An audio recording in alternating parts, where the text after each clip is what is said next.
بسم الله الرحمن الرحيم الحمد لله رب العالمين والصلاة والسلام على سيد الأنبياء والمرسلين أما بعد فأعوذ بالله من الشيطان الرجيم بسم الله الرحمن الرحيم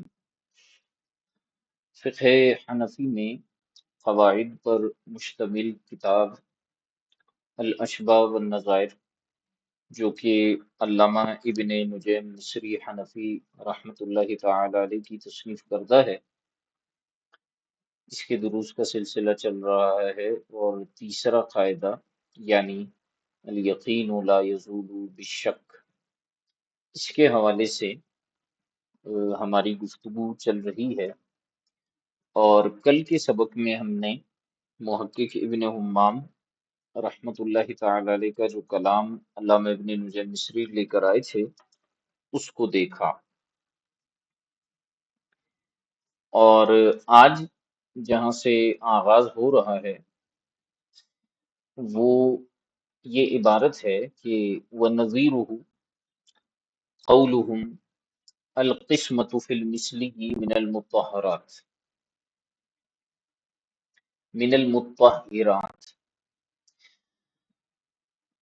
یہ جو اوپر مسائل بیان کیے انہی سے ملتا جلتا ایک مسئلہ آپ لے کر آئے اور فرمائے کہ اسی کی نظیر یہ مسئلہ بھی ہے جو فقہا نے بیان کیا ہے قسمت یعنی تقسیم کے متعلق مثلی چیزوں میں۔ تو فرمائے کہ مثلی چیزوں میں جو تقسیم ہے یہ مطہرات میں سے ہے، یعنی چیزوں کو پاک کر دیتی ہے۔ مثال کے طور پر گندم ہے، 1 من کے قریب گندم ہے اور اس میں کوئی نجاست وغیرہ لگ گئی، اور اب ہم نے یہ دیکھا، ہم نے کہا کہ یہ گندم ناپاک اور نجس ہو گئی ہے، لیکن یہ معلوم نہیں کہ نجاست کہاں لگی ہے۔ تو فقہا نے فرمایا کہ اگر اس گندم کو تقسیم کر دیا جائے، 1 1 5 5 10 10 کلو اس کے الگ کر دیے جائیں، تقسیم کر دیا جائے، تو یہ تقسیم کرنا جو ہے یہ مطہرات میں سے ہوگا، یعنی اس گندم کو پاک کر دے گا۔ اور اب ہم یہ کہیں گے کہ یہ گندم پاک ہے، کیونکہ یہ تو معلوم نہیں کہ نجاست کہاں ہے۔ پہلے تو یقین تھا کہ یقینی طور پر نجاست یہاں ہوگی، لیکن اگر ہم نے اس کو تقسیم کر دیا تو یہ تو معلوم نہیں کہ گندم کے کون سے دانے جو ہیں وہ نجس والے کس کے پاس گئے ہیں۔ لہذا شک کی وجہ سے ہم جو ہے اس پر نجاست کا حکم نہیں لگائیں گے۔ اس لیے فرمائے کہ یعنی انہ لا تنجس بعض البر۔ ہاں، یہ یہاں پہ ایک چیز یاد رکھیے گا، اس میں یہ متن میں جو ہے نا، یہ جو کتاب ہے جس کو ہم پڑھ رہے ہیں اس میں کافی عبارت میں کئی جگہوں پہ غلطیاں واقع ہو رہی ہیں۔ میں کوئی اور نسخہ تلاش کرنے کی کوشش کروں گا، انشاءاللہ اس کو ہم جو ہے وہاں سے تدریس کریں گے۔ اس میں مجھے کافی جگہوں پہ جو ہے وہ مسائل نظر آ رہے ہیں۔ تو یہاں لا تنجسو لکھا ہوا ہے، یہ لا نہیں ہے، یہ لو ہے، ٹھیک ہے؟ یہ لا نہیں ہے، لو ہے۔ انہو لو تنجسو بعض البر ثم قسم طہورا۔ فرماتے ہیں کہ اگر گندم کا کچھ حصہ ناپاک ہو گیا پھر اس گندم کو تقسیم کر دیا تو وہ پاک ہو جائے گا۔ کیوں؟ لوقوع الشک فی کل جزء، کیونکہ اب شک جو ہے ہر جز میں واقع ہو رہا ہے۔ هل هو المتنجس او لا، کہ وہ جز پاک ہے یا ناپاک ہے۔ قلت يندرج فی هذه القاعدة قواعد۔ اب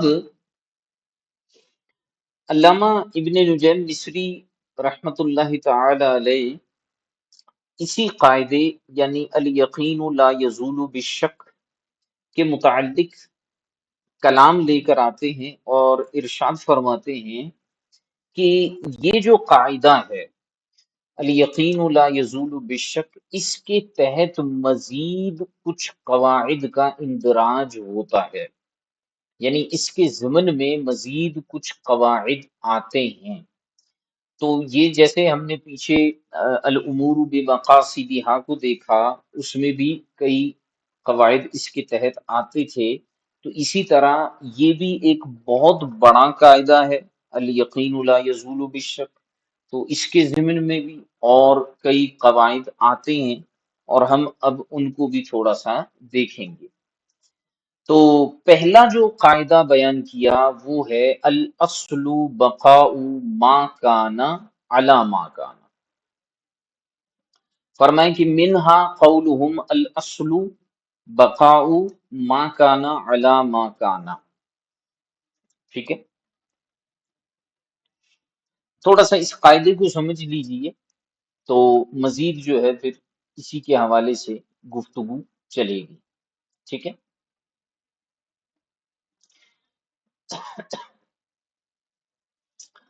اصل کا معنی تو آپ کو معلوم ہوگا کہ کسی چیز کی بنیاد کو کہتے ہیں، اور اصطلاح میں اس کے پھر کئی معنی جو ہے استعمال ہوتے ہیں، ٹھیک ہے۔ دلیل کو بھی کہا جاتا ہے، قاعدے کو بھی کہا جاتا ہے، وہ قاعدہ جس پر جزئیات متفرع ہوتے ہیں اس کو بھی اصل کہا جاتا ہے۔ تو یہاں جو اس کی مراد ہے نا اصل کی، اصل سے یہاں پر مراد جو ہے قاعدہ ہے، یعنی وہ قاعدہ جس پر کئی جزئیات کا ترتب ہوتا ہے، کئی جزئیات کا تفرع ہوتا ہے، اس کو ہم اصل کہتے ہیں۔ تو فرماتے ہیں کہ الاصل بقاء ما کانا علی ما کان، لفظی ترجمہ اس کا یہ بنتا ہے کہ اصل یعنی اصول اور قاعدہ یہ ہے کہ بقاء ما کانا علی ما کان، کہ جو چیز پہلے جس حالت پر تھی وہ اسی حالت پر باقی رہے گی، یہ ہے اصل یعنی اصول، ایک قاعدہ ہے یہ کہ بقاء ما کان علی ما کان، جو چیز پہلے جس حالت پہ تھی وہ اسی حالت پہ باقی رہے گی، حالت اس کی تبدیل نہیں ہوگی، ٹھیک ہے۔ اب اس پر مسائل کا تو تفرع ہوتا ہے، پہلے اسی قاعدے کو مزید ہم تھوڑا سا اس حوالے سے دیکھتے ہیں۔ یعنی اگر کسی چیز کی حالت کی تبدیلی پر آپ کے پاس کوئی پختہ اور یقینی دلیل موجود ہے، تب تو اس کی حالت تبدیل ہو جائے گی، اور ہم اس کے تغیر اور تبدل کا حکم لگائیں گے۔ لیکن اگر اس کی حالت کی تبدیلی پر کوئی دلیل ہمارے پاس موجود نہیں ہے تو پھر اس پر وہی حکم ہوگا جو اس کا جو سابقہ حال تھا، جو اس کی گزشتہ حالت تھی، وہی اس حکم اس پر لگے گا، ٹھیک ہے۔ تو الاصل بقاء ما کان علی ما کان کا مطلب یہ ہوا کہ ایک چیز کو ایک حالت سے تبدیل کرنے کے لیے ہمیں ایک مضبوط اور قوی دلیل کی ضرورت ہوگی، اور چونکہ ہم قواعد فقہیہ اور شرعی مسائل پڑھ رہے ہیں، فقہ پڑھ رہے ہیں، تو ہمارے پاس کوئی شرعی دلیل ہونی چاہیے کہ اس کی یہ حالت، یہ کنڈیشن بدل چکی ہے، ٹھیک ہے۔ اور اگر وہ حالت بدلنے پر ہمارے پاس دلائل نہیں ہے تو پھر ہم جو ہے اس کی حالت کی تبدیلی کا حکم نہیں لگا سکتے، ٹھیک ہے۔ اب حالت کی تبدیلی جو ہے وہ کئی چیزوں کے اعتبار سے ہو سکتی ہے اور اس پر دلائل بن سکتے ہیں، جیسے گواہیاں ہو جاتی ہیں کہ ایک شخص ہے جو کہ اس کے بارے میں یہ کہا جاتا ہے کہ یہ شخص چور ہے، تو انسان کے اندر اصل یہ ہے کہ وہ چور نہیں ہے، ٹھیک ہے۔ جو اس کی حالت اصلیہ ہے سارے انسانوں کی وہ یہ ہے کہ چور نہیں ہے، لیکن کوئی شخص دعویٰ کرتا ہے کہ زید چور ہے، یعنی گویا زید کی جو حالت ہے اس کی تبدیلی کا دعویٰ کرتا ہے کہ زید چور ہے۔ تو اب اگر تو وہ بینہ یعنی گواہیاں پیش کر سکتا ہے، دو افراد اس بات کی گواہی دے کہ واقعی میں ہم نے زید کو چوری کرتے ہوئے دیکھا ہے، تو پھر جو ہے اس کے اوپر حکم سرقہ لگے گا، ورنہ الاصل بقاء ما کانا علی ما کانا کے تحت ہم یہ کہیں گے کہ اس پر چوری ثابت نہیں ہے، ٹھیک ہے۔ اسی طرح کسی نے کسی کا مال لے لیا تو اس پہ اوپر دعویٰ کیا جاتا ہے کہ بھئی اس نے مال جو ہے وہ لے لیا ہے، تو اب جو ہے بینہ کے ذریعے یہ بات واضح ہوگی کہ یہ مال لینے والا ہے، ورنہ اصل یہ ہے کہ کسی نے کسی کا مال نہیں کھایا، ٹھیک ہو گیا، یا پھر وہ خود اقرار کر لیتا ہے کہ میں نے چوری کی ہے، صحیح ہے، یہ اس طرح کے کئی معاملات ہو سکتے ہیں جن دلائل کی بنیاد پر جو ہے ہم کسی کے اوپر حکم لگا سکتے ہیں کہ یہ اپنی اصل سے ہٹ چکا ہے، وگرنہ انسانوں کے اندر، اشیاء کے اندر جو ہے وہ مختلف اعتبارات سے اصل موجود ہے۔ آپ نے تو ایک قاعدہ پڑھا ہوگا، بڑا مشہور قاعدہ ہے، الاصل فی الاشیاء اباحہ، کہ چیزوں میں جو اصل ہے وہ مباح ہونا ہے، اور شاید آپ کو معلوم ہوگا، اگر نہیں ہے تو پھر کبھی ہم اس کو ڈسکس کریں گے کہ اس قاعدے میں بھی کچھ استثنائی صورتیں ہیں کہ کون کون سی چیزیں ہیں جن میں اصل اباحت نہیں ہے۔ بہت ساری ایسی چیزیں ہیں، اور غالباً فقہا نے 5 کیٹیگریز گنوائی ہیں کہ 5 چیزیں ایسی ہیں جن میں اصل اباحت نہیں ہے بلکہ حرمت ہے۔ اچھا، امام شافعی کے نزدیک تو مطلقاً چیزوں میں اصل جو ہے وہ حرمت ہے، تو ایک چیز کے اندر جب اصل اباحت ہے ہمارے نزدیک، مثال کے طور پر کوئی بھی کھانے کی نئی چیز مارکیٹ میں آتی ہے تو اصل یہ ہے کہ وہ مباح ہے۔ اب اگر جو ہے ہمارے پاس کوئی دلیل شرعی آ جاتی ہے اس کے حرام ہونے کے اوپر، تو پھر ہم اس کو حرام کہیں گے، ورنہ وہ اپنی اصل کے اعتبار سے مباح رہے گا، ٹھیک ہے۔ تو یہ قاعدہ جو ہے اس اعتبار سے لاگو ہوتا ہے، ٹھیک ہے۔ اب اس پر انہوں نے ارشاد فرمایا کہ اچھا، یہ سوال پھر میں تھوڑا سا اور مزید اس کو ڈسکس کر دوں اور آگے ہم بڑھیں گے، کہ سوال یہ پیدا ہوتا ہے کہ آپ نے ایک الگ سے قاعدہ تو بیان کر دیا، اور اسی پر اب مسائل کی تفریعات بھی بیان کریں گے۔ اس قاعدے کا تعلق جو اصل قاعدہ ہے الیقین لا یزول بشک، اس کے ساتھ کیسے ہے؟ تو دیکھیے، وہ جو گزشتہ قاعدہ ہے اس کو ہم نے یہ بیان کیا کہ الیقین لا یزول بشک، کہ یقین جو ہے شک سے زائل نہیں ہوتا، یعنی جس چیز میں اس کی اصل کے اعتبار سے یقین ہو کہ وہ اپنی حالت اصلیہ میں موجود ہے، تو محض شک کی بنیاد پر وہ اپنی حالت اصلیہ سے تبدیل نہیں ہو سکتی، بلکہ ہمیں، جیسے میں نے گزشتہ دنوں بھی آپ کو کہا تھا کہ اس بات کو اگر ہم یاد رکھ لیں گے تو یہ قاعدہ ہمارا کئی جگہوں پر حل ہو جائے گا، اور میں نے یہی بات کہی تھی کہ جب ایک چیز درجہ یقین پر ثابت ہے تو اس کی حالت کی تبدیلی اور اس پر حکم لگانے کے لیے ہمیں اسی درجے کی دلیل چاہیے ہوگی، محض شک کی بنیاد پر جو ہے ہم اس پر کوئی حکم نہیں لگا سکتے۔ اس لیے اس کا تعلق اس قاعدے سے بنتا ہے کہ الیقین لا یزول بالشک، اگر آپ نے اس کو اس کی سابقہ حالت کے بقا سے نکال کے اس کی حالت کو تبدیل کرنا ہے اور اس کی نئی حالت کے اوپر حکم لگانا ہے، تو اس کے لیے آپ کو ایک قوی دلیل کی ضرورت ہوگی، ایک دلیل شرعی کی ضرورت ہوگی، تبھی اس کے اوپر ایک جو ہے وہ یقینی حکم لگ سکتا ہے، ورنہ شک کے اندر ہی معاملہ چلا جائے گا۔ اب اس پر جو ہے وہ متفرع مسائل گنوا رہے ہیں، فرماتے ہیں وَتَتَفَرَّعُ عَلَيْهَا مسائل، یہ جو اصول ہم نے بیان کیا کہ الاصل بقاء ما کان علی ما کان، اس پر جو ہے وہ چند مسائل کا تفرع ہوتا ہے، چند مسائل اس پر متفرع ہوتے ہیں۔ وہ کون سے مسائل ہیں؟ ان میں سے ایک مسئلہ ہے، فرمایا کہ من تیقن طہارت و شک فی الحدث فہو متطہر، کہ جس شخص کو طہارت کا یقین ہے اور حدث میں شک ہے تو وہ پاک ہے۔ جس شخص کو طہارت کا یقین ہے اور حدث میں کیا ہے؟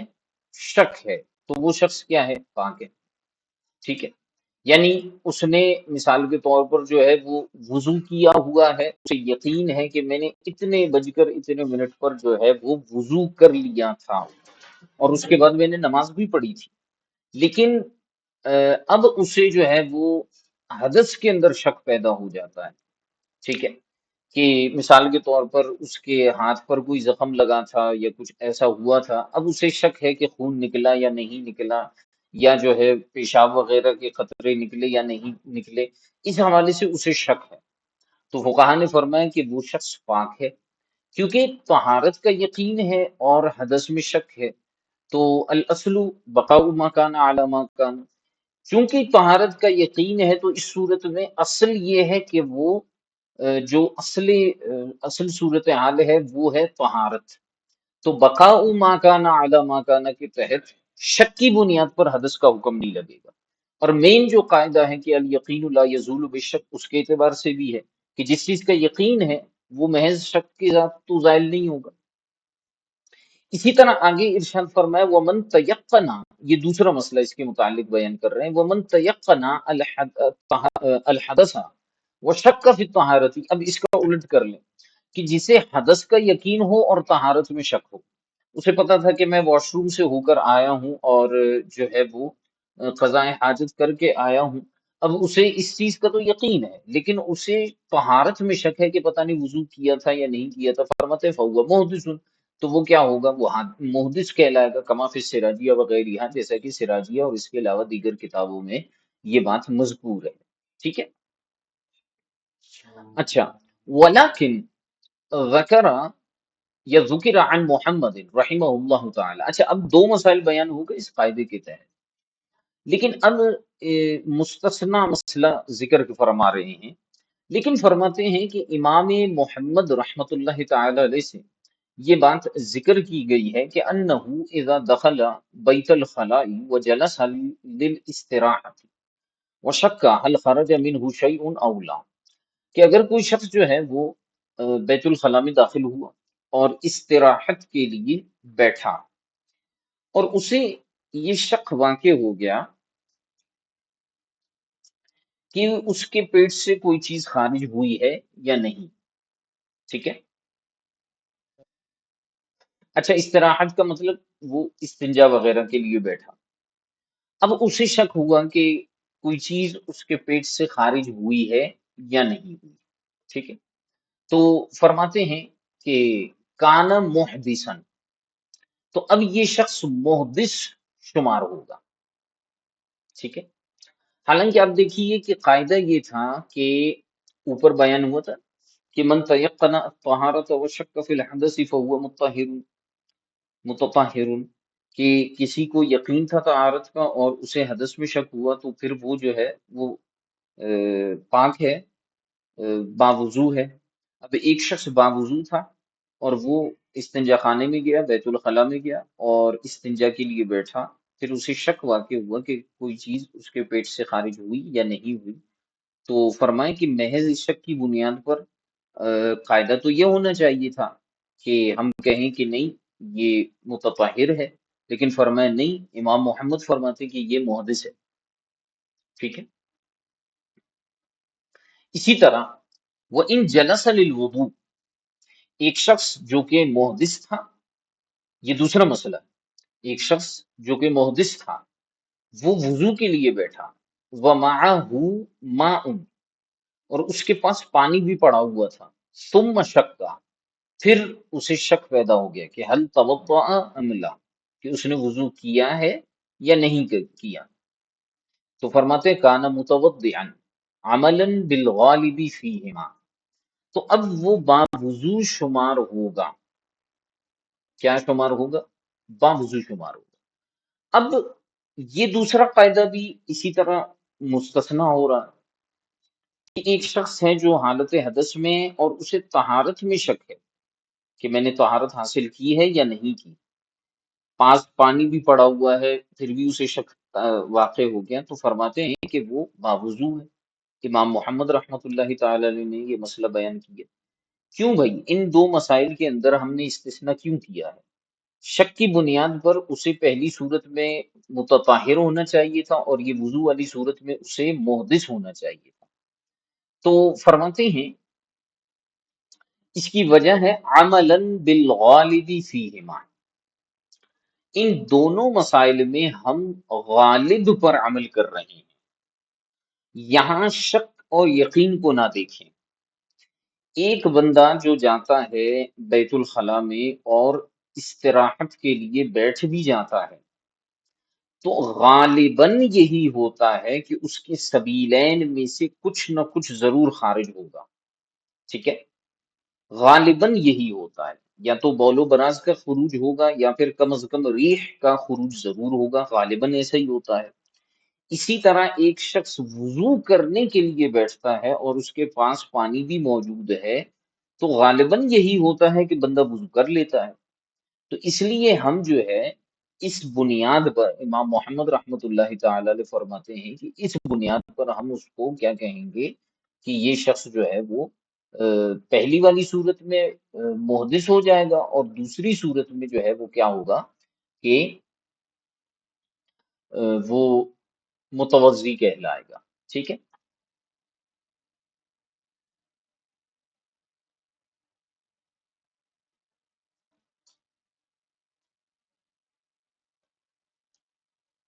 اچھا، وفی خزانت الاکمل، آگے فرماتے ہیں کہ خزانت الاکمل میں یہ بات مذکور ہے۔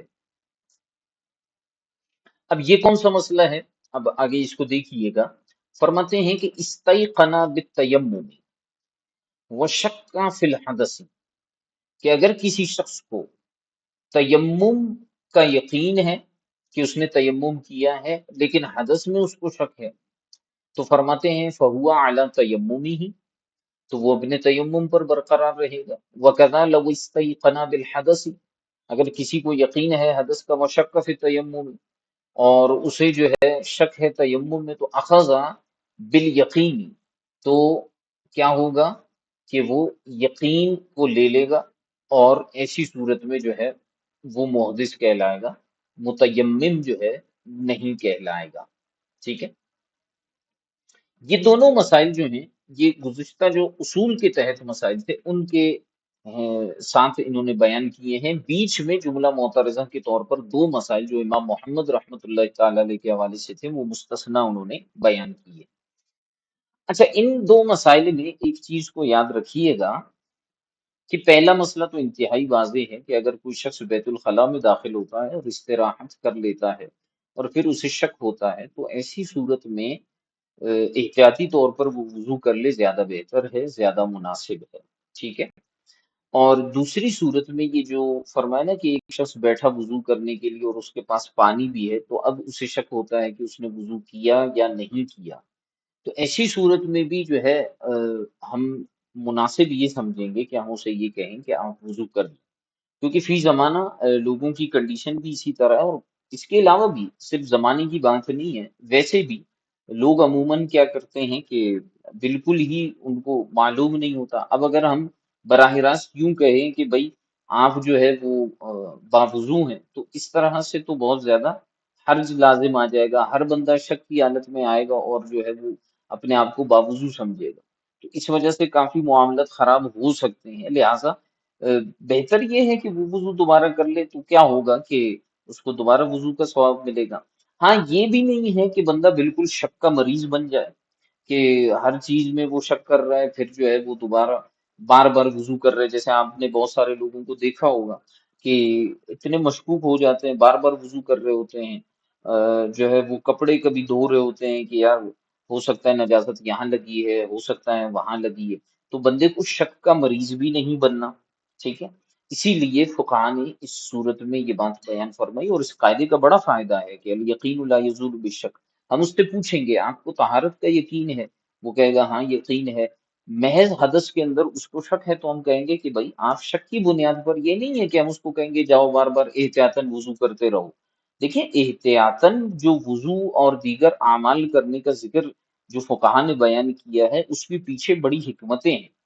ہر جگہ پر احتیاط کو ہم بیچ میں نہیں لائیں گے کہ بس آپ احتیاطاً یہ کام بھی کریں، احتیاطاً وہ کام بھی کریں۔ لوگ ہر چیز کو احتیاط میں لے کر آتے ہیں، ہوتے وہ مشکوک ہے اور احتیاط میں لگے ہوئے ہوتے ہیں۔ تو بھائی آپ جو عمل کر رہے ہیں اس میں پہلے آپ یقین کا درجہ جو ہے وہ پیدا کریں۔ شریعت مطہرہ جو ہے ہمیں یہ حکم دیتی ہے کہ ہم ہر چیز میں یقین کا درجہ پہلے پیدا کریں، اس کے بعد بہت زیادہ ایسی جو ہے کنڈیشن بن جاتی ہے جس میں شکوک اور شبہات وسوسے زیادہ آ رہے ہوتے ہیں، تو اس سے پھر بچنے کے لیے ہم نے کچھ احتیاطی تدابیر اختیار کی ہیں۔ اب جیسے نماز کا مسئلہ ہے، اب نماز میں بعض اوقات جو ہے وہ رکعتوں کو دوبارہ پڑھنے کا ذکر ہوتا ہے یا تحری کرنے کا ذکر ہوتا ہے. اب اس کا مطلب ہرگز یہ تو نہیں ہے کہ لوگ جو ہے وہ نماز کے اندر دیگر خیالات کے اندر مبتلا ہوں اور انہیں پتا ہو کہ بھئی آخر میں ہم ایک رکعت زیادہ پڑھ لیں گے، سجدہ سہو کر لیں گے. اس سے تو نمازیں درست نہیں ہوتی. لامحالہ نماز میں کامل توجہ ہونی چاہیے. اس کے بعد اگر کوئی چیز آگے پیچھے ہوتی ہے تو شریعت نے ایک رستہ احتیاط والا رکھا ہے. ٹھیک ہے، تو اس میں یہ شک کا مریض بھی مکمل طور پر نہیں بننا. تو اس طرح فرمائیں کہ اگر کسی کو حدث میں شک ہو اور حدث کا یقین ہو اور تیمم میں شک ہو تو یقین کو لیا جائے گا اور وہ محدث کہلائے گا، کما فی الوضو، جیسے کہ وضو والے مسئلے میں بیان کیا تھا. آگے فرماتے ہیں کہ ولو تیقن الطہارۃ والحدث، اگر کسی کو طہارت اور حدث دونوں کا یقین ہو، وہ شک کا فی السابق، اور سابق میں اسے شک ہو. یعنی ایک بندے کو اس چیز کا بھی یقین ہے کہ اس نے وضو کیا ہے، اس چیز کا بھی یقین ہے کہ اس کو حدث لاحق ہوا ہے، لیکن شک اس چیز میں ہے کہ آیا حدث پہلے ہوا تھا یا طہارت پہلے ہوئی تھی. یعنی پہلے اس نے وضو کیا ہے پھر حدث ہوا ہے، یا پہلے حدث ہوا تھا پھر وضو کیا ہے. مثال کے طور پر ایک شخص کو یہ یقین ہے کہ وہ واش روم گیا تھا، بیت الخلاء گیا تھا، اور یہ بھی یقین ہے کہ اس نے وضو کیا تھا، لیکن اسے جو ہے یہ شک ہے کہ پہلے وہ بیت الخلاء گیا ہے یا پہلے اس نے وضو کیا تھا. تو فرماتے ہیں کہ اگر اسے سابق میں شک ہو تو پھر فہو متطہر، تو وہ جو ہے وہ متطہر کہلائے گا. ٹھیک ہے، اور یہی جو ہے وہ مشہور قول ہے کہ وہ متطہر کہلائے گا. وجہ یہ ہوتی ہے، اس کو بھی سمجھیے گا، وجہ یہ ہوتی ہے عموماً لوگوں کو دیکھا گیا ہے کہ وہ نماز وغیرہ اگر پڑھنا ہو یا کوئی بھی عبادت کرنی ہو جس کے لیے وضو ضروری ہو تو پہلے واش روم جاتے ہیں، بیت الخلاء جاتے ہیں، پھر آ کر وضو کرتے ہیں. شاذ و نادر 100 میں سے کوئی ایک بندہ آپ کو ایسا ملے گا کہ جو پہلے وضو کرے اور پھر جا کر جو ہے وہ بیت الخلاء چلا جائے. ایسا تو ہوتا نہیں ہے، اور یہ جو ہے عقل انسانی بھی اس کو تسلیم نہیں کرتی کہ بھائی آپ پہلے جو ہے وہ اپنی قضاء حاجت سے فارغ ہو، اس کے بعد جو ہے آپ وضو کر لیں. تو اب اگر کسی چیز کو، کسی شخص کو یہ تو پتا ہے کہ میں نے وضو کیا تھا اور یہ بھی پتا ہے کہ میں بیت الخلاء گیا تھا، تو پھر ایسی صورت میں فقہا نے یہ جو فرمایا نا کہ وہ پاک ہے، تو اس کا مطلب یہ ہے کہ عموماً یہ ہوتا ہے کہ پہلے انسان جو ہے وہ بیت الخلاء جاتا ہے، تو یہ بیت الخلاء گیا ہوگا اور اس کے بعد آ کر اس نے وضو کیا ہوگا، لہٰذا یہ پاک ہے. ٹھیک ہے، تو یہی مشہور قول ہے. لیکن اس میں بھی اس بات کا یاد رکھیے گا کہ طہارت اور حدث دونوں کا یقین ہونا چاہیے. یہ بہت شاذ و نادر مسئلہ ہے، تو اسی لیے ہم نے اس میں کہا ہے کہ یہ پاک شمار ہوگا. ٹھیک ہے، ہاں بعض علماء نے اس میں جو ہے وہ اختلاف کیا ہے، اور بعض اسی طرف آ گئے کہ نہیں، یہ شخص جو ہے دوبارہ وضو کر لے. اس چیز کو بھی بیان کیا گیا ہے کیونکہ شک جو ہے وہ سابق ہونے میں ہے، اور اس پر کوئی خاص دلیل بن نہیں پائے گی کہ پہلے کہاں گیا ہے. ٹھیک ہے، وضو کے لیے گیا ہے یا بیت الخلاء گیا ہے، تو اس میں ایک بڑا ہمیں شک آ رہا ہے اور اس پر کوئی دلیل نہیں ہے. تو ہم غالب کو دیکھیں گے، جیسے پیچھے وضو والے مسئلے میں بھی کہا تھا عمل بالغالب، امام محمد والے مسئلے میں، تو یہاں پر بھی ہم غالب پر عمل کریں گے. اسی طرح آگے فرماتے ہیں وہ فی البزازیہ. ایک اور مسئلہ ہے جناب اسی قاعدے کے تحت، وہ فی البزازیہ، بزازیہ میں ہے کہ یعلم انہ لم یغسل عضبا، ایک شخص کو یہ تو پتا ہے کہ اس نے وضو کے دوران کوئی عضو نہیں دھویا، لیکنہ لا یعلم بعینہ، لیکن اسے بعین ہی یہ نہیں معلوم کہ اس نے کون سا عضو وضو میں نہیں دھویا. تو فرماتے ہیں کہ اس کا حکم یہ ہے کہ غسل رجلہ الیسریٰ، تو اب وہ اپنا جو الٹا پاؤں ہے وہ دھو لے تو اس کا وضو ہو جائے گا. کیوں؟ لأنہ آخر العمل، کیونکہ وضو کا آخری عمل جو ہے وہ یہی ہے. ٹھیک ہے، تو فقہا نے یہاں پر یہ فرمایا کہ یہ جو ہے ایک عادت کے طور پر بھی، اور بعض اوقات ایسا ہوتا ہے کہ لوگ جو ہیں وہ دو عضو ہوتے ہیں نا، ان میں سے ایک دھونا بھول جاتے ہیں. دو ہاتھ ہیں، دو پاؤں ہیں، ان میں سے کوئی ایک دھونا بھول جاتے ہیں. تو اس لیے آخری عمل کا اعتبار کرتے ہوئے ہم کیا کریں گے کہ ہم اس سے کہیں گے کہ آپ اپنا الٹا پاؤں دھو لیں، تو آپ کا وضو جو ہے وہ درست ہو جائے گا. اگلا مسئلہ بیان کرتے ہیں. فرمایا رعا البلتا بعد الوضوء سائلۃ من ذکرہ یعید. کسی شخص نے جو ہے وہ کیا دیکھا؟ تری دیکھی، گیلا پن دیکھا.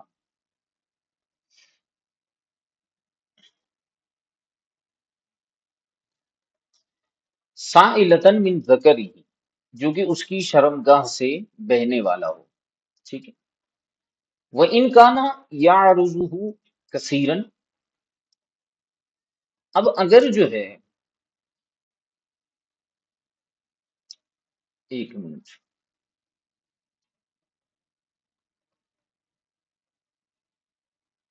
ہاں، وَإِنْ كَانَ يَعْرُضُهُ كَثِيرًا، اگر یہ مسئلہ اسے کثرت کے ساتھ پیش آتا ہے. ٹھیک ہے. اچھا، رعا کا معنی یہاں پر بعین ہی دیکھنا نہیں ہے. بعض اوقات ایسا ہوتا ہے کہ انسان کو محسوس ہوتا ہے کہ پیشاب کے مقام سے جو ہے وہ کچھ قطرے آئے ہیں. ٹھیک ہے. بیت الخلاء سے فارغ ہونے کے بعد محسوس ہوتا ہے کہ شرمگاہ سے یا پیشاب کے مقام سے کچھ قطرے آئے ہیں. تو اگر کسی کو یہ محسوس ہوا تو فرماتے ہیں کہ یعید، اب وہ کیا کرے گا وضو کرنے کے بعد؟ تو اب وہ کیا کرے گا کہ دوبارہ وضو کرے گا.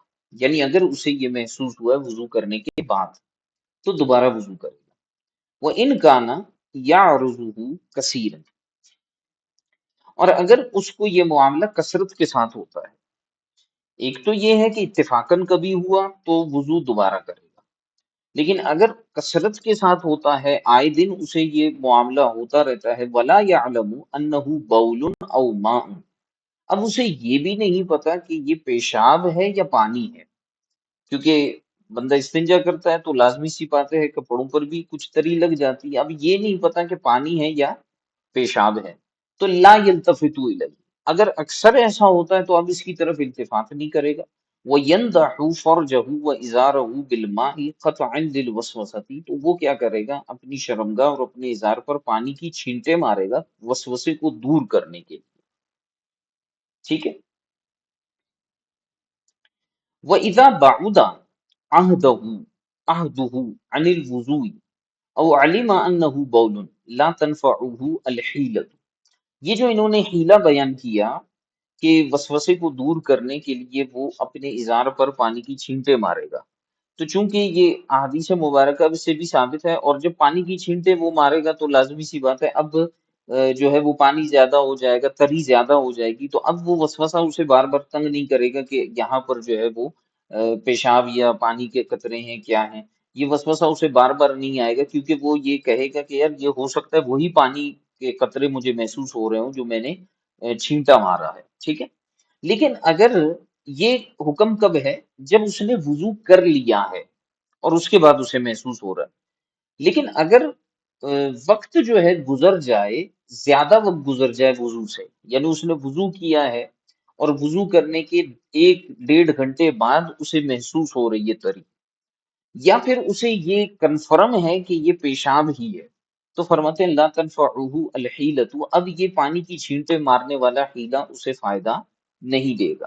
تو یہ جو حیلہ بیان کیا گیا ہے یہ محض اس وقت ہے جبکہ وضو کے فوراً بعد اسے یہ چیز محسوس ہو رہی ہو. ٹھیک ہے.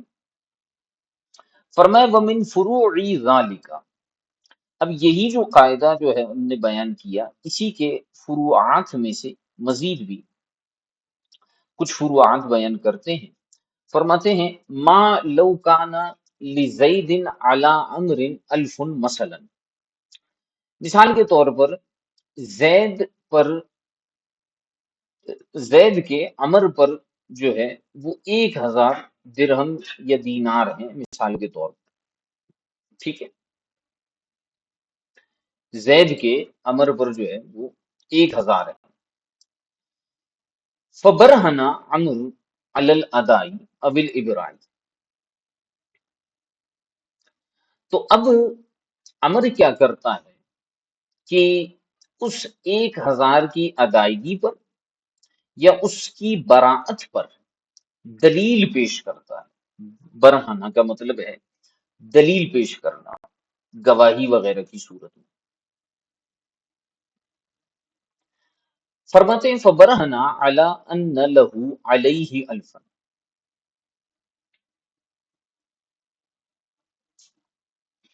اور پھر یہ جو دوسرا برہنہ ہے اس کا جو فاعل ہے وہ ہے زید. اور پھر زید بھی یہ دلیل اور یہ ثبوت پیش کرے کہ نہیں، میرے اس پر 1000 ہیں. اب دیکھیں، عمر نے بھی ثبوت پیش کیا اور زید نے بھی ثبوت پیش کیا. ٹھیک ہے، مثال کے طور پر زید گیا عدالت میں قاضی کے پاس، قاضی نے کہا گواہ لے کے آؤ، زید نے بھی گواہیاں پیش کر دی اور عمر نے بھی کوئی گواہیاں وغیرہ پیش کر دی. فرماتے ہیں لم تقبل. تو اب معاملہ کیا ہوگا کہ زید کی گواہی قبول نہیں ہوگی. پہلے عمر نے جو ہے وہ دلیل دے دی، ثبوت دے دیا کہ میں ادا کر چکا ہوں یا میرے ذمہ کوئی چیز نہیں ہے، میں اس سے بری ہوں. پھر زید نے پیش کیا تو زید کی بات کو قبول نہیں کیا جائے گا. لم یقبل، زید کی بات کو قبول نہیں کیا جائے گا حتی یبرہنا انہا حادثۃ بعد الادائی اب الابرائی. یہاں تک کہ یہ بات واضح نہ ہو جائے. اب یہاں پر یبرہنا کا معنی ہے واضح ہو جانا. یہاں تک کہ یہ بات واضح نہ ہو جائے یا ثابت نہ ہو جائے کہ زید کا جو دعویٰ ہے وہ ادا یا ابرا کے بعد واقع ہوا ہے. ٹھیک ہے، کیا مطلب ہے؟ بہت سمپل سی بات ہے. بھئی زید کے عمر پر 1000 تھے. عمر نے سارے لوگوں کے درمیان بیٹھ کر اس بات پر ثبوت پیش کر دیا، گواہی پیش کر دی کہ بھائی دیکھ لو، میں نے زید کو 1000 ادا کر لیے ہیں یا زید کے میرے اوپر 1000 نہیں ہے.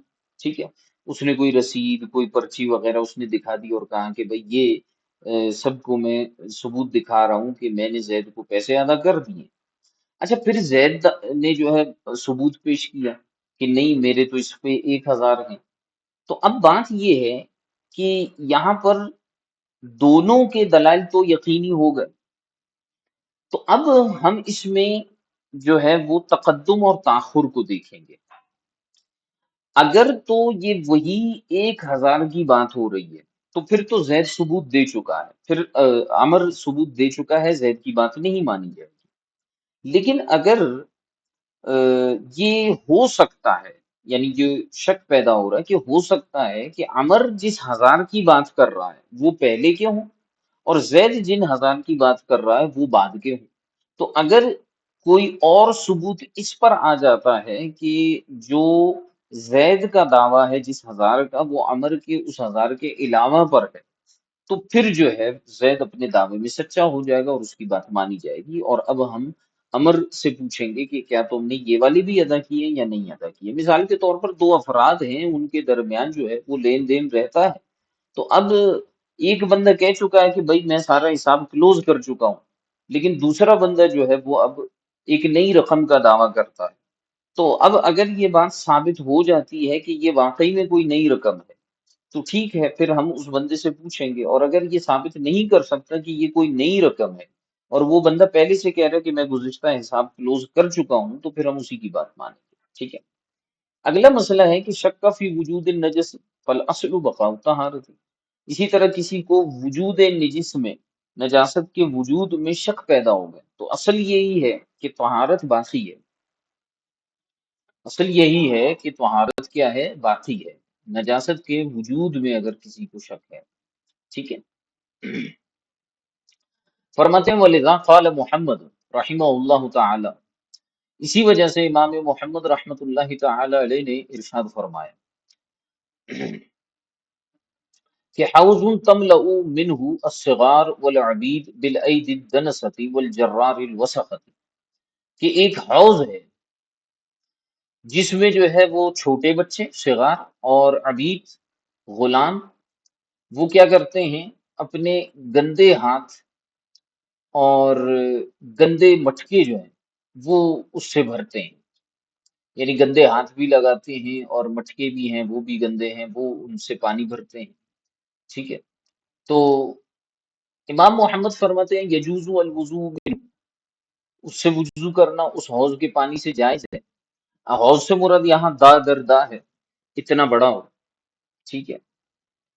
تو اب اس سے جو ہے وہ وضو کرنا جو ہے جائز ہے، ما لم یعلم بھی نجاست، جب تک کہ وہاں نجاست کا پتہ نہ چلے، ٹھیک ہے۔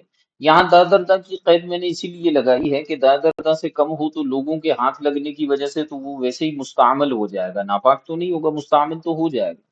تو دادردا سے زیادہ ہے تو وہ مستعمل تو نہیں ہوگا، لیکن یہ ہے کہ لوگوں کے ہاتھ ہے، اب نجاست اگر تو نظر آ رہی ہے تو پھر تو اس سے وضو کرنے کی ہم اجازت نہیں دیں گے، اور اگر نجاست کا پتہ نہیں چل رہا تو پھر ہم اس کو اجازت دیں گے کہ وضو کر لے، اور اگر نجاست ہے تو پھر وضو کرنے سے منع کریں گے۔ وَلِذَا أَفْتَوْا بِطَہَارَةِ الطَّيْنِ الطَّرَقَاتِ، اسی وجہ سے فقہاء نے طرقاتی، تین الطرقات، اسی وجہ سے فقہاء نے جو ہے رستوں میں کیچڑ کی طہارت کا فتویٰ دیا، رستوں کے اندر جو کیچڑ موجود ہے اس کی پاکی کا اور طہارت کا فتویٰ دیا ہے۔ اچھا یہ جو مسئلہ ہے نا، یہ ہمارے ہاں فی زمانہ کثیر الاستعمال ہے، یعنی کثیر مقامات پر دیکھا جاتا ہے، خاص طور پر ایسے علاقہ جات جہاں پر بارش وغیرہ ہوتی ہے اور پھر رستوں میں کیچڑ اور پانی جمع ہو جاتا ہے۔ اب بات یہ ہے کہ گزشتہ زمانے میں، گزشتہ ادوار میں اس طرح کی سیوریج کا سسٹم نہیں ہوا کرتا تھا، اور بس زیادہ سے زیادہ یہ ہوتا تھا کہ جو رستے تھے وہ کچے ہوا کرتے تھے، تو جب پانی وہاں پر برستا تھا اور جمع ہو جاتا تو کچھ دنوں کے بعد جو ہے وہ کیچڑ بن جاتا تھا۔ تو ایسی صورت میں علماء فقہا نے فرمایا کہ وہ پانی جو ہے، وہ جو کیچڑ ہے وہ پاک ہے، کیونکہ اس میں نجاست کا کوئی اثر نہیں ہے۔ اچھا، آج کل کے دور میں اگر ہم دیکھیں کہ گٹر اور سیوریج یہ گلیوں میں بچھائے گئے ہیں، اور اس کا پانی آئے دن جو ہے وہ نکل رہا ہوتا ہے، ابل رہا ہوتا ہے، بعض اوقات پانی کا کلر اس طرح کا ہو جاتا ہے، اگرچہ وہ کیچڑ بن جاتا ہے لیکن وہ بالکل کالے رنگ کا یا تیز رنگ کا جو ہے کیچڑ بنتا ہے، یا بعض اوقات اس سے شدید قسم کی بدبو آ رہی ہوتی ہے۔ یہ ساری چیزیں اس چیز کی علامت ہے کہ اس میں نجاست اور غلاظت مل گئی ہے، لہٰذا ہم اس میں احتیاطاً یہی کہیں گے کہ ایسی جگہوں سے بچا جائے، اور اگر کپڑوں پر لگتے ہیں تو کپڑوں کو اچھی طرح سے دھو لیں، اس کو پاک ہرگز نہ سمجھیں۔ ہاں جہاں پر گاؤں وغیرہ ایسی جگہیں ہوتی ہیں جہاں پر ایسا نہیں ہوتا اور صاف نظر آ رہا ہوتا ہے کہ یہ صاف کیچڑ ہے، تو پھر وہاں پر ہم اس کی جو ہے وہ نجاست کا حکم نہیں لگائیں گے۔ آگے فرمائے وفل ملتقطی، اسی طرح ملتقط کے اندر یہ بات مذکور ہے کہ فارۃ فی الکوز لا یدرا انہا کانت فی الجرۃ لا یقدر فی فساد الجرۃ بالشک، ارشاد فرماتے ہیں کہ کوز کہتے ہیں پیالے کو، فاردن کہتے ہیں چوہے کو، فرماتے ہیں کہ اگر کوئی چوہا جو ہے وہ پیالے کے اندر یا برتن کے اندر جو ہے وہ نظر آئے، لا یدرا انہا کانت فی الجرۃ، فرماتے ہیں کہ اس کے بارے میں یہ معلوم نہ ہو کہ وہ گڑھے میں تھا یا نہیں تھا، یعنی آپ نے جو ہے وہ مٹکے سے پانی بھرا اور ایک برتن میں پانی ڈال دیا، اور آپ نے اس میں ایک چوہا دیکھ لیا برتن کے اندر، تو اب آپ کو یہ پتہ نہیں ہے کہ یہ برتن میں ابھی آیا ہے یا جو ہے وہ مٹکے میں موجود تھا۔ جیسے مثال کے طور پر اندھیرا ہوتا ہے، آپ نے بھر دیا، پھر اس کو رکھا، جب روشنی ہوئی آپ نے دیکھا کہ اس میں تو چوہا پڑا ہوا، لیکن اب آپ کو یہ نہیں پتا کہ یہ پہلے سے مٹکے میں موجود تھا یا یہ برتن میں آ کے گرا ہے۔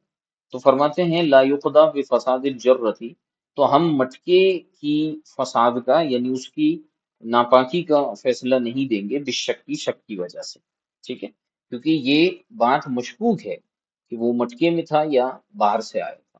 وفی خزانت الاکمل، اور اسی طرح خزانت الاکمل میں ہے رعا فی ثوبہ قذرا وقد صلی فیہ، ارشاد فرماتے ہیں کہ کسی نے اپنے کپڑے میں ناپاکی دیکھی اور وہ اس میں نماز پڑھ چکا تھا، ولا یدری متی اصابہ، اور اسے یہ نہیں پتا کہ وہ کب اس کے کپڑوں پر ناپاکی لگی، نماز سے پہلے یا نماز کے بعد، تو یعیدھا من آخری حدث احدثہ، تو اب وہ کیا کرے گا کہ وہ نماز کا اس آخری حدث سے اعادہ کرے گا جو اس کو پیش آیا تھا، یعنی آخری مرتبہ جو اس کو حدث پیش آیا تھا تو اتنی نمازوں کا وہ اعادہ کرے گا۔ مثال کے طور پر ایک شخص نے صبح کپڑے پہنے اور اس کے بعد اس نے ظہر کی نماز پڑھی، پھر عصر کی نماز جو ہے مغرب کی نماز میں اس نے نماز کے بعد دیکھا، اچھا اس نے جو ہے وہ عصر کی نماز میں وضو کیا، اب جو ہے اس نے عشاء کی نماز میں یہ دیکھا کہ اس کے کپڑوں پر ناپاکی لگی ہوئی ہے اور اسے یہ نہیں پتا کہ یہ صبح سے لگی ہوئی ہے یا ابھی لگی ہے، تو فرماتے ہیں کہ وہ کیا کرے گا، وہ اس حدث کے وقت سے اعادہ کرے گا جو اسے آخری مرتبہ پیش آیا، تو آخری جو اس نے وضو کیا تھا وہ عصر کے وقت کیا تھا، تو عصر اور مغرب اور عشاء ان کا اعادہ کرے گا، ظہر کا اعادہ نہیں کرے گا، ٹھیک ہے۔ اور ارشاد فرماتے ہیں وفی المنی آخر رقدۃ، اور منی لگنے کی صورت میں، یہ تو عمومی طور پر نجاست کی بات ہو رہی تھی کہ پیشاب وغیرہ یا جو ہے وہ بول و براز وغیرہ اس کے کپڑوں پر لگے تھے، اور اگر منی اس کے جو ہے وہ کپڑوں پر لگی ہو تو ایسی صورت میں وہ کیا کرے گا کہ آخر رقدۃ، رقدہ کا معنی ہوتا ہے سونا، تو آخری مرتبہ جب وہ سویا تھا اس وقت سے لے کر اب تک کی نمازوں کا اعادہ کرے گا، یعنی مثال کے طور پر ایسی کنڈیشن میں جو میں نے ابھی نمازوں کی ترتیب بیان کی، تو وہ جو ہے فجر کے بعد سویا تھا تو اب وہ فجر کے وقت سے جو ہے وہ اعادہ کرے گا، ٹھیک ہے، یعنی احتیاطاً و عملاً بالظاہر، ان دونوں مسائل میں یہ ہے، جو کپڑے پر ناپاکی وغیرہ کا مسئلہ ہے اس میں احتیاط اور ظاہر پر عمل کرنے کا معاملہ ہے، اور احتیاط کرتے ہوئے اور ظاہر پر عمل کرتے ہوئے وہ ایسا کرے گا، ٹھیک ہے جناب۔ چلیں اس کو آج ہم یہیں تک رکھ لیتے ہیں، انشاءاللہ جو بقیہ مسائل ہیں وہ ہم کل دیکھیں گے۔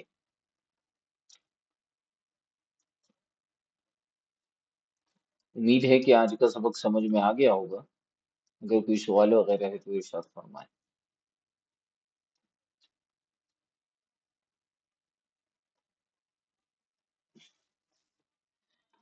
آخری مسئلہ اس قاعدے پر کیسے سیٹ آ رہا ہے، بایاں پاؤں دھونے والا،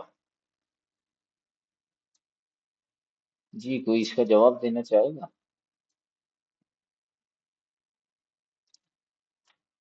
اگر کوئی وضو میں اپنا کوئی عضو دھونا بھول گیا، اسے یقین ہے کہ ایک عضو رہ گیا ہے، اب حکم یہ ہے کہ وہ صرف اپنا بایاں پاؤں دھوئے گا اور اس کا وضو صحیح شمار ہوگا، کیا وجہ ہے اس کی، کوئی بتائے گا؟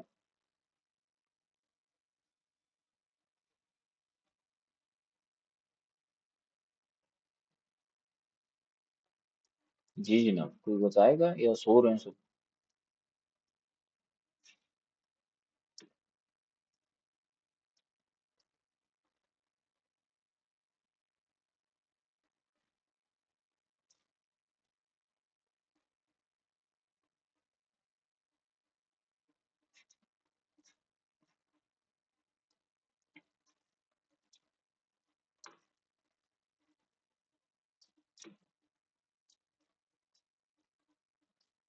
کیونکہ یہ دھونے میں آخری عضو ہے، وہ کہہ رہے ہیں کہ یہ قاعدے پہ سیٹ نہیں آ رہا۔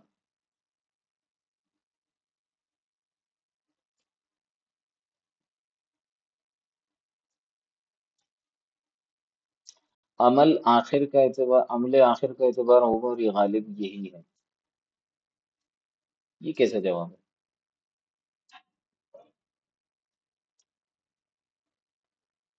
یعنی بس آخری عمل کر لو تو صحیح ہے. یہ اسے پتا ہے، کنفرم ہے، اس نے کوئی عضو نہیں دھویا، لیکن یہ صرف نہیں پتا کہ میں نے کون سا عضو نہیں دھویا.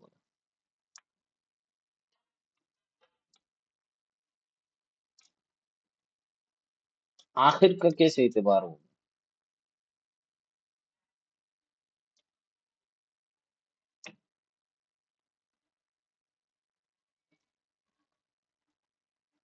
جی فرمائیں، کسی کو معلوم ہے؟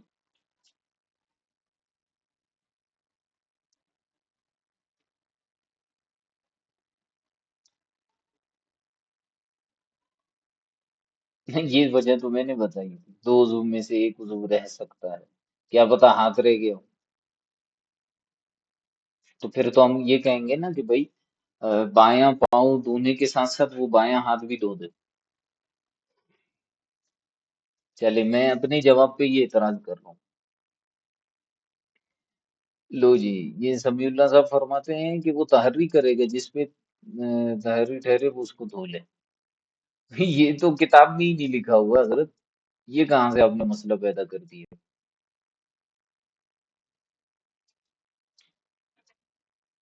یہ نیا مسئلہ ہے.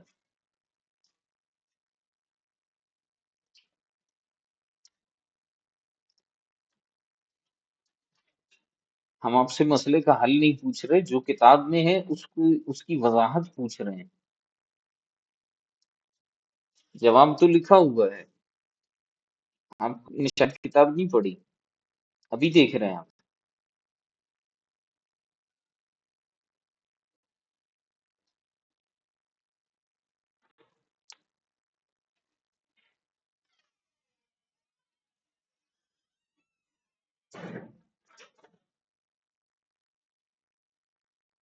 جی فرمائیں.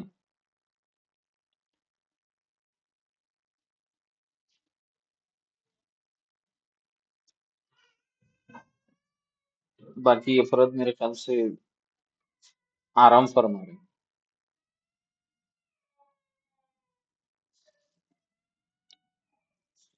دے جواب.